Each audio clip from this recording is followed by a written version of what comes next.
ખેડૂતભાઈ એક ભાઈની કમેન્ટ મને એવી હતી કે ભાઈ આ મધમાખી જો અત્યારે ઉડે છે તમને દેખાતું હશે તો મને કે મધમાખી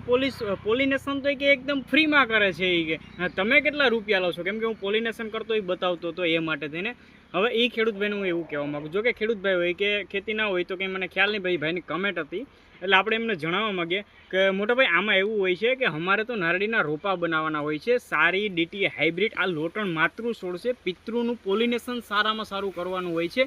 એટલે અમારે આ પરાગ આપવાનો હોય છે અને અમે આ ગ્રો કવર એટલે પહેરાવીએ છીએ કે બહારથી આ જે મધમાખી ઉડીને જે આવી છે એ કઈ નારળીમાંથી બેહીને આની અંદર પોલિનેશન કરી દેશે તો સારામાં સારો અમારે જે ડીટી હાઇબ્રિડ બનાવવાનો છે એ બનશે નહીં એટલે અમે અમારી જાતે પોલિનેશન કરીએ છીએ બાકી હા જે ઇલાઇટ પદ્ધતિથી મોવાની અંદર કરે છે એક લોટણનો ને એક દેશીનો રાખે છે ને એ મધમાખીની રીતે ફેરવે છે ને પછી એને કુદરતી વાનફેર કહે છે પણ આ આપણે અહીંથી અમે બનાવીએ છીએ અમે પોલિનેશન કરે છે એટલે ડીટી હાઇબ્રિડ કહેવામાં આવ્યું છે હા તમારે જે લોકો રોપા લઈ જાય છે ડીટી હાઇબ્રિડના કે જેને રોપ નથી બનાવવો એને મધમાખી ફ્રીમાં પોલિનેશન કરશે એમાં હું હા પાડું છું પણ એ ભાઈને એવું જાણવા માગું છું કે અમે આમાં એ ભાઈ મને એવું કહેતા હતા કે તમે કેટલા રૂપિયા લો છો તમે રૂપિયા નથી લેતા પણ અમારે ડીટી હાઇબ્રિડના છોડ બનાવવા માટે થઈ ને અમારે પોલિનેશન કરવું જરૂરી છે બાકી ડીટી હાઇબ્રિડ નહીં બને અને મધમાખી ઉપર છોડશું તો અમને ખ્યાલ નથી કે મધમાખી ક્યાંથી બેસીને આવશે અને પોલિનેશન કરશે આમાં જો તમે ખાલી અત્યારે જોજો જો કેટલી મધમાખી આજુબાજુમાં ઉડે છે એટલે આ બધું અમારે રિમૂવ કરી નાખવાનું હોય છે ને અમે મધમાખીને